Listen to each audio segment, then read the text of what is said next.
Trong cuộc sống ngày hôm nay, có vô vàn những điều chúng ta phải quan tâm. Từ công việc, các mối quan hệ, ăn uống, sinh hoạt. Ngay cả những điều tưởng chừng như vô hại lại ảnh hưởng không nhỏ đến chúng ta. Một trong những số đó là những thói quen xấu. Thói quen xấu ảnh hưởng đến sức khỏe của bạn như thế nào? Chúng ta ít nhiều đều đang tồn tại các thói quen xấu có hại cho sức khỏe. Vậy các thói quen xấu ảnh hưởng gì tới sức khỏe? Làm sao để loại bỏ giảm thiểu thói quen sinh hoạt xấu? Sau đây là những thói quen bạn nên loại bỏ để tốt cho bản thân cũng như mọi người xung quanh.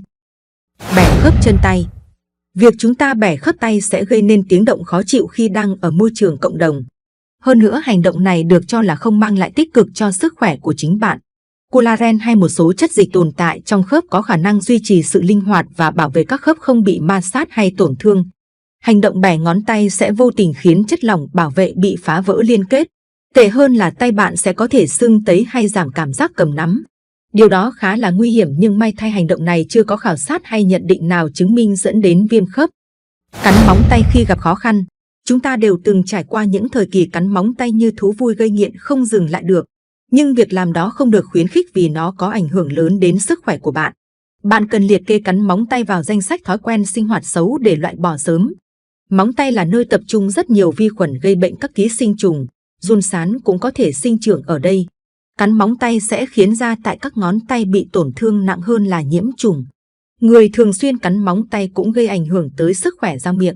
Không dừng lại ở đó, hành vi cắn móng tay lại là dấu hiệu để nhận biết những vấn đề tâm lý. Khi còn nhỏ, các em bé hay mút tay vì chúng cảm thấy an toàn và làm điều đó thường xuyên khi trong bào thai. Lớn lên có không ít người vì căng thẳng mà thường xuyên cắn móng tay đến mức móng không kịp mọc ra hay chảy máu tại các ngón tay. Đây là một vấn đề không chỉ ảnh hưởng sức khỏe mà còn tác động lớn đến tâm lý. Do vậy, bạn bị nghiện cắn móng tay thì nên đến gặp bác sĩ để được phát hiện điều trị sớm. Thiếu ngủ kéo dài. Giấc ngủ được nghiên cứu là chiếm ít nhất 30% cuộc đời mỗi con người. Tuy nhiên, một số đang hạ thấp nó xuống còn 10-20%. Con số này có thể thống kê dựa trên thời gian bạn ngủ so với thời gian 24 giờ trong ngày. Đơn giản vì mỗi chúng ta chỉ có 24 giờ và muốn làm được nhiều việc hơn thì chỉ có thể xâm lấn thời gian nghỉ ngơi. Tuy nhiên, theo nhiều nghiên cứu khoa học, thời điểm 11 giờ đêm tới 6 giờ sáng là khoảng thời gian vàng cho cơ thể bài tiết độc tố và sửa chữa lỗi cho các cơ quan. Các cơ quan cũng cần được nghỉ ngơi vì chúng phải hoạt động liên tục kể cả khi bạn đang ngủ. Nếu giấc ngủ mỗi ngày thấp hơn 8 giờ, bạn sẽ đối mặt với nguy cơ mắc bệnh tiểu đường, cao huyết áp, tim mạch, trầm cảm. Một số có thể dẫn đến kiệt sức, suy nhược thần kinh, đột quỵ và tử vong. Thường xuyên nghe âm thanh cường độ cao. Các bạn trẻ hay người già có xu hướng nghe âm thanh ở mức cường độ cao hơn mức an toàn cho con người. Tần số âm thanh được phân ra sóng bình thường đến siêu âm. Chúng ta nên duy trì cường độ âm thanh ở mức 60 dB là phù hợp. Khi sử dụng tai nghe, bạn có thể tăng lên 75 dB. Thêm một điểm nữa là đeo tai nghe hàng giờ sẽ khiến lỗ tai bạn không được thông thoáng và làm màng nhĩ bị mệt mỏi. Việc khiến tai phải quá tải hoạt động sẽ dẫn đến mất thính giác khi còn trẻ, và hiện nay độ tuổi mất thính giác 50% ở 75. Tệ hại hơn nữa là mô não sẽ bị phá hủy, ảnh hưởng lớn đến sự vận động của hệ thần kinh. Làm bạn với điện thoại hay máy tính trước khi đi vào giấc ngủ. Điện thoại ngày nay như một người bạn thân của mỗi chúng ta. Việc sử dụng điện thoại mang lại rất nhiều tiện lợi nhưng cũng tồn tại không ít hiểm nguy. Các thiết bị điện tử luôn phát ra nguồn ánh sáng không tích cực cho mắt và sức khỏe nếu sử dụng nhiều về đêm. Một số phân tích cho thấy người có thói quen dùng điện thoại trước khi đi ngủ tăng nguy cơ ung thư vú và ung thư tuyến tiền liệt. Hơn nữa, bạn cũng đối mặt với nguy cơ mắc bệnh tiểu đường, béo phì và tim mạch. Hơn nữa, sử dụng điện thoại không giúp bạn dễ dàng bước vào giấc ngủ mà sẽ đưa bạn đến mất ngủ triền miên. Ngồi một chỗ quá lâu. Chúng ta sinh ra được ưu ái cho sự linh động về mọi trạng thái, không như những chiếc cây bám rễ vào đất. Nhưng vì công việc cuộc sống, không ít người lại chọn ngồi một chỗ quá lâu. Việc này sẽ ảnh hưởng đến sự phát triển của cơ và khó lưu thông khí huyết.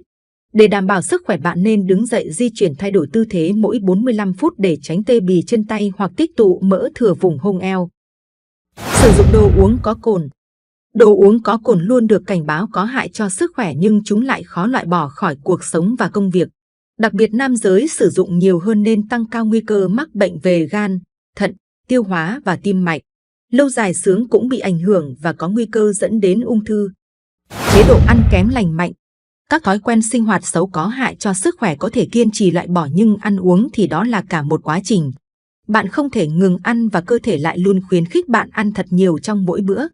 Để làm chủ khẩu phần ăn thì chúng ta cần có chế độ dinh dưỡng hợp lý. Hãy ăn đủ, đừng ăn no vì cơ thể no nhưng bạn vẫn có cảm giác thèm ăn nữa. Việc bạn cần làm chính là khẩu phần ăn giàu dinh dưỡng và ăn chậm rãi để răng nghiền nát thức ăn kỹ hơn. Thói quen ăn nhanh vội vàng hay ăn vặt cần được loại bỏ, chúng là thủ phạm khiến bạn muốn ăn và thèm ăn.